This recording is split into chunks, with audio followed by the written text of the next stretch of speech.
Hey Nona, I just talked to you a couple hours ago and figured it was time for another backyard tour video. I just got done cutting the grass and I just happened to notice there's a lot of really cool pollinators on the butterfly bush. That little guy is called a skipper. I don't know if you can see him right there. He's kind of a butterfly looking dude. Whoop, there he goes. There he is. If I can get close to him zoomed in. There he is. That's a skipper. I just saw a sweat bee buzzing around, and there was a tortoiseshell butterfly on there. Of course, now that I'm looking for them, they're all gone. Blooms are starting to die for the year. They're still pretty, though. I love this flower, or this plant. I'm glad that we got it before they deemed them invasive. They'll never be invasive in the high desert, but... So this, I don't know if I showed you this last time. This was just getting overgrown. This is lemon verbena, which I love. I mean, it's a wonderful little lemon, kind of citric lemon, almost like a mosquito repellent, but not quite as nasty smell. I don't know where it came from, but it grows like a weed. So it was all overgrown in here. I'm going to put the raspberries in here next year. It was fun because I discovered while I was cleaning it out, these random little sugar snaps had grown in. So there's you go. There's a sugar snap pea. So I'll eat that one. And ooh, that was good. So yeah, that'll be raspberries next year. Corn, I have no idea if we're going to get corn this year because I have completely let this bed go to sunflower. And I don't know. Oh wait, there's the beginning of a. That is a pathetic little ear of corn. I don't think we're going to get any corn this year, which, you know, whatever. We'll get it next year in the new and improved corn bed in the back, which will be only corn and nothing else. So this will be this is the year that we should have gotten corn, but Sean forgot to, Sean forgot to keep an eye on it. So whatever, it's cool. Sunflowers are awesome. I always love sunflowers. Nothing new up front really. Same as last time, I think, except for cleaned out the raspberries a little bit. Yeah, the Mexican sunflowers are going bananas. You can see them there in the front and in that far corner bed. They're just all over the place. And my little fun HOA garden is doing pretty well. The marigolds are really coming in here, which is super fun. I'm going to plant what I've been doing. Oh, actually, I may have to run. What I've been doing is as they finish going to flower, I pull their seeds and I save them for next year. That one's not quite ready yet, I guess. Oh yeah, there they are. Big chunk of seeds. Let me know if you want some marigold seeds sent to you too. I can put these in a separate container. When you buy them, which that's where all these guys came from, I bought the seeds. There's like a little pack of like maybe 50. And I harvest, hundreds every time I come out here and pull them. So once they die like this, you just grab them by the top and there's, that's 40 seeds right there. Another one right there. And it's cool because you got the yellows, you got the oranges, you got the crossbreeds. At some point I need to come over here and clean these up. They're not done yet, but there's so much dead on them. I'm not the HOA or anything, but I really want to clean these up. Oh, there's still a bunch of seeds in there. You see them down there? Let's see if I can zoom in. Can you see? Get them in focus. Can I get them in focus? I'm trying. It's still blurry. Right there, that little patch of seeds, right? They're like little badminton cues. I'll put those in there. Yeah, I think we'll just let these die and go to seed. From a certain angle, it looks like it's like all orange and yellow, and it's like it's so fun because you got the marigolds here, you got the Mexican sunflowers over there, and then way out there in the distance, you have the sunflowers in the cornfield. So I think that is the goal moving forward, is just to let those three take over the late summer garden and not worry about it. All right, when I was trimming the grass today, I noticed how many honeybees were in the spirea. Hello, little ones. Hi, I see you there. Yes, they're just they love these blue spirea. And I love the blue spirea because they go to seed. The bees pollinate them all summer while they bloom, which is basically July, August. Then they go to seed, and the goldfinches come and pick the seeds out, and then we get more spirea. So you can see that all these bushes, the ones over there, they all came from our original batch. So the trick now is just making sure that the Vermita doesn't take over, which it tends to do. You can see it, it's all back in there. So once everything goes dormant this fall, I'll do a big thick clean out. Nona's garden still needs love.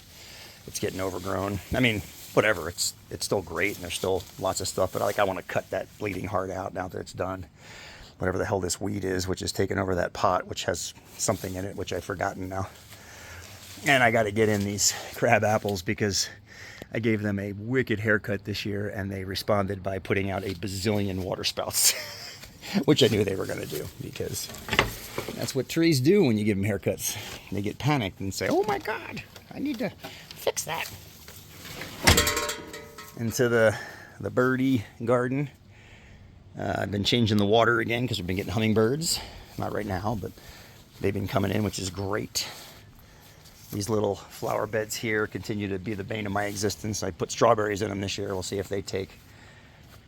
Oh, these are about to ready to bloom. This is the Asclepias tuberosa butterfly weed. So hopefully that's gonna come up and bloom. And look what just showed up back here. So this is the transplanted vinca, but look at our buddy right there that planted himself, probably from the one from your house, which is taking over our house over here, which I love. Yay for Virginia creeper. A couple apples are coming in on Hollerhead. Not many, maybe half a dozen tops, but we were expecting that. Hey, one lonely hornwort flower still. Yeah, everything's pretty much going down. It's much more green now. A lot of the blooms are done. Currant is I think this currant took the year off too. A lot of the mountain pink is pretty much going down. I could have sworn I took all this dinosaur tail out of here and it's back. Oh, of course, the forget-me-nots though, man. These things bloom. They'll bloom until fall. I love it. You know, it's funny, if you plant them in the grass, they only bloom for like 2 weeks and then they go to seed. But you plant them in water. This is the exact same plant. You plant them in water and look at them.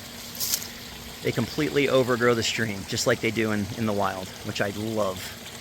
And that one right there is starting to grow down the waterfall. I could not be happier. It makes me so happy. Here are some crab apples and sunflowers that I took out and wasn't able to find a good place for, so I'll just leave them there, let them do their thing. Here's my disappointing pear trees. Stupid pear trees, no fruit. It's all good. Let's see, what else is over here? Let's check on the grapes. See how they're doing. They should be coming in pretty good. Ceanothus. That's forever your mom's ceanothus. Forever, because you're the one that planted it with me. All right, let's check the... Oh, grapes are getting good. Look at that. Oh, yeah. They're coming up. There's one bunch. There's another bunch. There's a third bunch back there. That's a good-looking bunch. That might actually be edible. Oh, there's some more up here. I didn't even see these last time. Look at all the ones up here. Yay, and more. Wow, there's a lot of bunches, and that's fun. That one right there is growing into the aspen, way up into the aspen. Wow, look at it up there. It went way up into that branch. That's hilarious. I'll have to cut that back after it's done for the year. That's cool. That's very cool. That makes me happy. Let's see if the one I I don't know if he's doing very well. I got one. It actually had rooted itself, and I moved it, but I'm not sure it made it. Here it is right here. It looks pretty bad.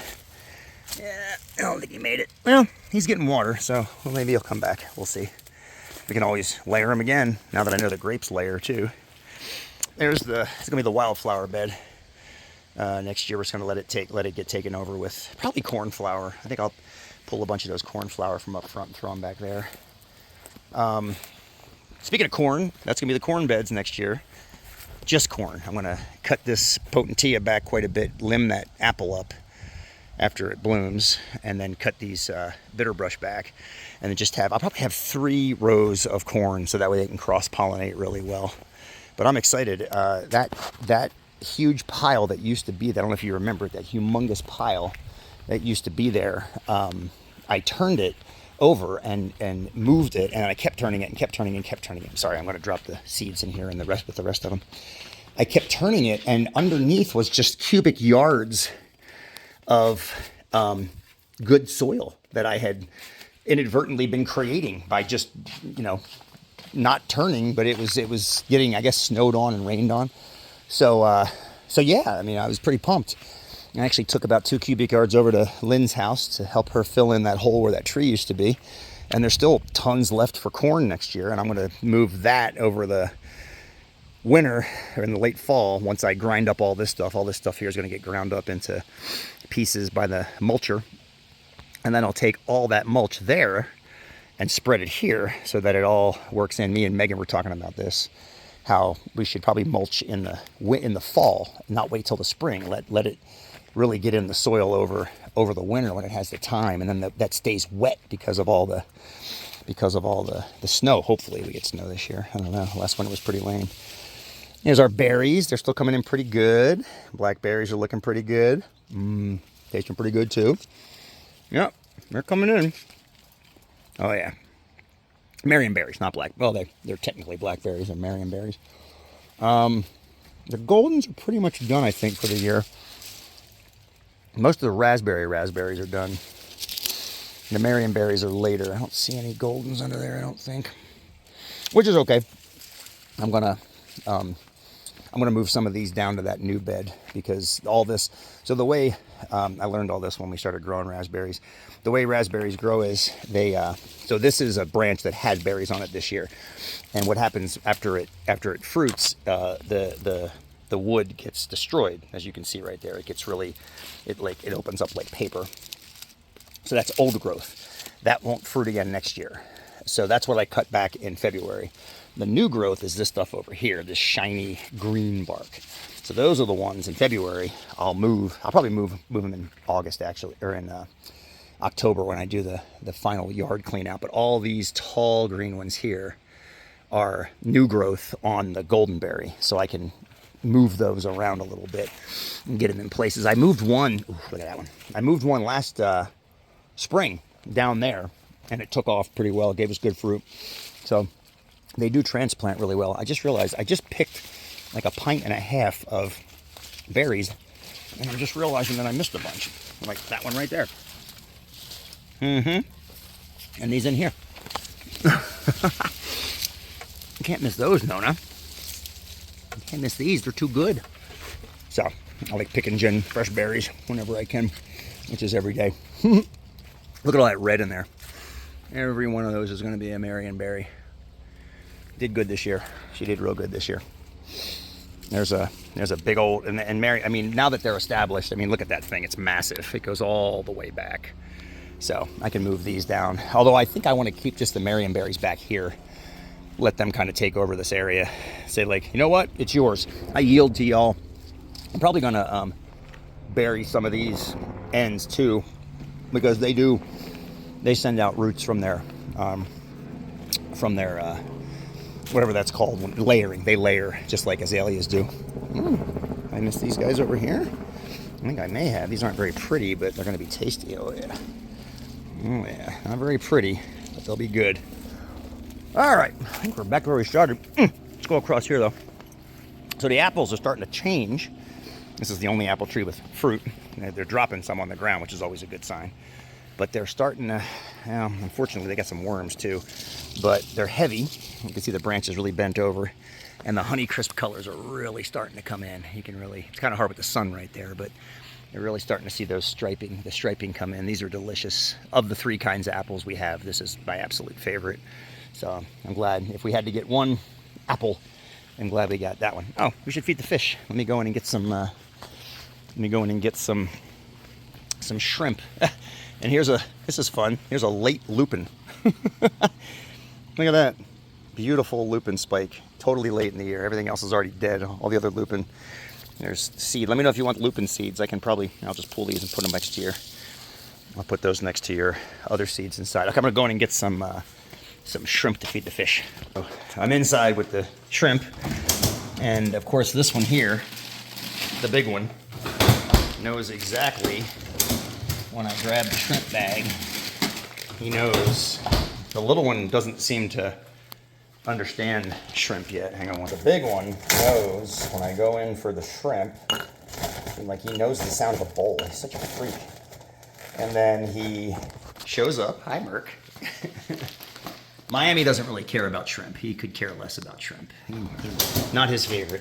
Beezus, I think, I can't tell. It's growing on her, but Miami definitely likes the shrimp. He's a shrimp fiend. So I put some boiling water on it, and he's at my feet. I can feel him.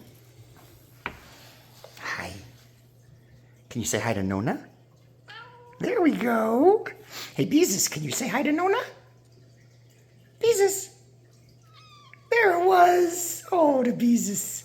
That's the Beezus. All right, let's give Merc a shrimp. It's probably cold enough or warm enough now. Yeah, here you go, buddy.